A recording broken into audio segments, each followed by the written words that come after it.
Hey guys, it's Nick the Booksmith. Welcome back, welcome back. Today I wanted to talk a little bit about headbands.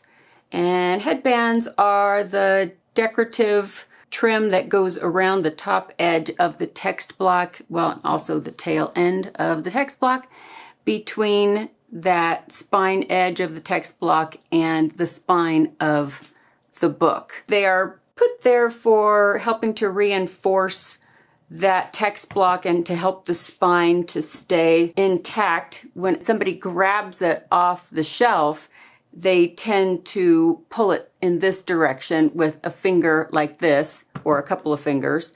That headband helps with the reinforcement of the book and all the wear and tear of pulling it off the shelf. They're made in all kinds of ways. The traditional way is that they are sewn onto the text block through the signatures around a cord that is laid across the top before the text block is bound into a cover. But there are other ways that it can be done. Even 19th century time period, it wasn't always sewn around this cord. These three books that I have rebound, I reused old headband material. I figured this was the perfect way to show you.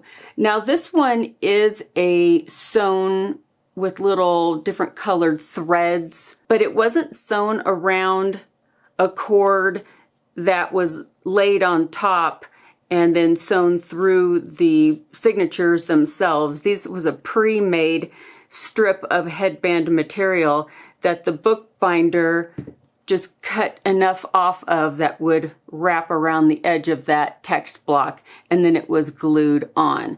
So even though it's glued on, it still does provide that extra reinforcement, that extra layer of protection. Now these two books were a little bit different. See if I can get the camera to pick that up. You see the striped material, but these are not sewn.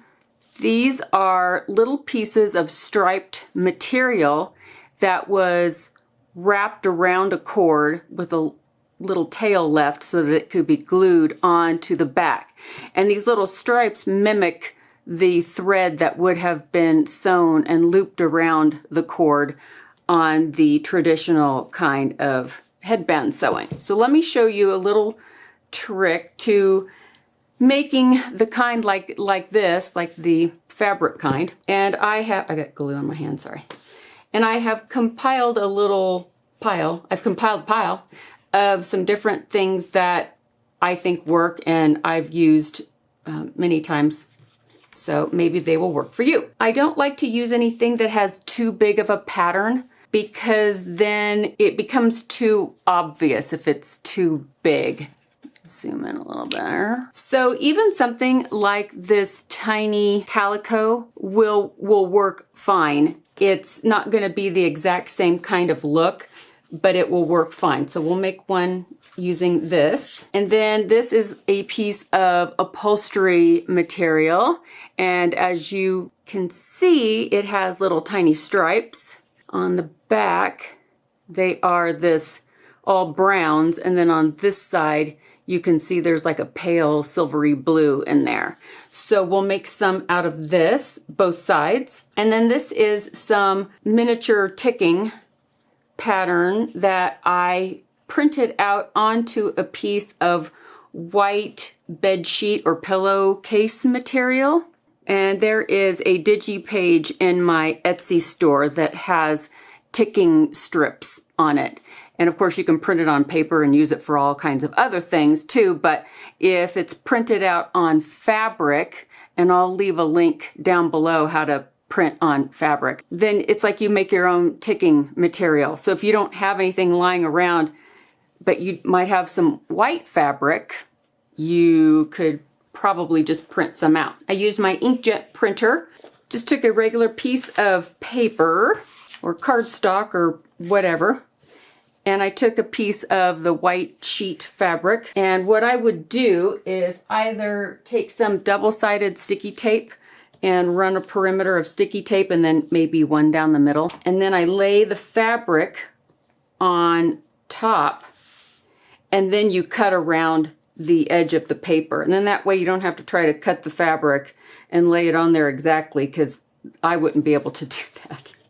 And then I would run it through the printer while it's taped onto this.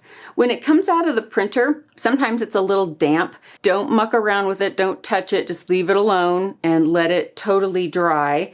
And then you could use something on top like a spray Scotch Guard or something like that, like a fabric protector, and that will help seal in that ink so that it doesn't rub off while you're messing around with it. If you let it dry completely, I've never had it rub off before, but you could also spray it with some clear matte spray paint, just a little even hairspray might work. Just something to lock it in. If you find that your particular printer, maybe the ink isn't hanging on like you'd like it to, then definitely give it a spritz of something before you take it off the paper. And then I just peel it off the paper and I cut it into strips. Easy peasy. Whether you use glue or double-sided tape, it's going to be the same process. It's fairly straightforward. I like to have a piece of fabric that is approximately at least an inch wide, if not an inch and a quarter. The mini ticking digi page, the strips are an inch and a quarter in width. Helps give you a little bit extra room. And either run a strip of glue or a piece of double-sided tape along the middle of your fabric. And then I just take a piece of the cording or twine, whatever you have, and lay that down on the glue or the tape. The glue is going to be fiddly because, well, you know, it's wet and it takes a second to dry. So just FYI. If you're using glue, you'll have to do it in a couple of phases. You run the glue down the middle, just a strip of glue, not too much because you don't want it to soak through, right? So just a little line of glue, a little line of glue, lay the cord down and hold it there until it is secured to that back of the fabric. And then you can run a little second line of glue along the bottom edge of the cord, and then I also dot some along the top of the cord itself, so that when you pinch this, and I start in the middle and I just pinch the fabric around the cord, and if I pull one edge of the cord and then pinch with the other two fingers,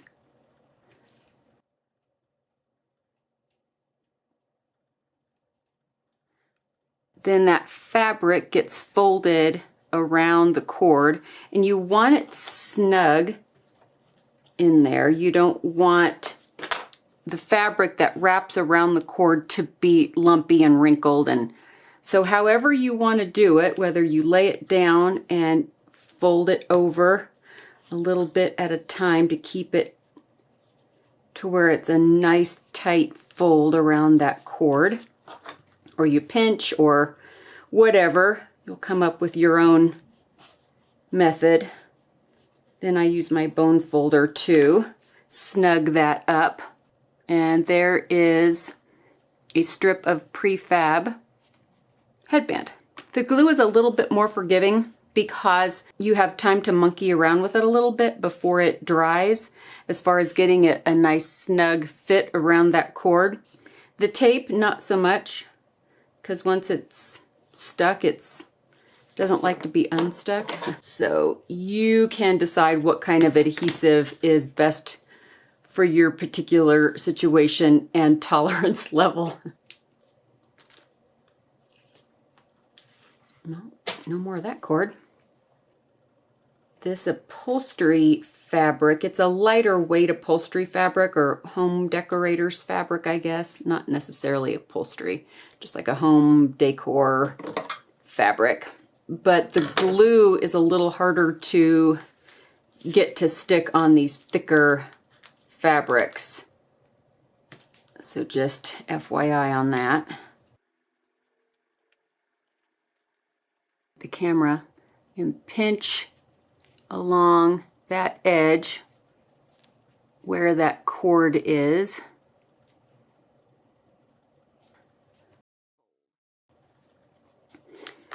There's no right or wrong way, I think, to get it done as long as you get it done. And some of you that are familiar with making your own piping or trim, you'll probably have much more efficient ways. Because that's basically what you're doing, is you're making piping or trim. A similar idea. And another thing you can use if you want is you can purchase pre-made piping for upholstery or pillows, that kind of thing. They sell it by the yard at craft stores. And this is just a simple taupe woven rope on this ribbon. And if you wanted something simple, you could most certainly get something like this, and it's already done for you. They have other colors, they have all kinds of designs and stripe. And I realize it's not real headband material, but it's basically the same thing. So that might be great. Some of you might even have a bunch of this laying around in your sewing stash. That's basically what you're doing, is you're just making piping. Here are some examples of the ones that I've done. These are the ticking from that Digi kit, or Digi page. It's not a kit, it's just a page. There's those. I didn't do them all, but there's a nice little sampling. This is the calico, the gray floral calico that I used. I think it's kind of pretty. And then this is that upholstery fabric with the tiny stripe that I just did. And this is the opposite back side of that same fabric. I thought it was just as pretty. It was just different. Just didn't have that silvery blue in it. So I thought I would do one of each just in case. So to have two different color variations available. On this one, on this black and gray one, what I did was, just for a sample, I took some metallic thread, and I happened to take gold on a tiny little sewing needle, and I knotted it, and I glued that knot right underneath the cord up at the top. And then I just looped that thread, that gold thread, around that cord. Can you see where I sewed around that? And it added just a stripe of shiny gold.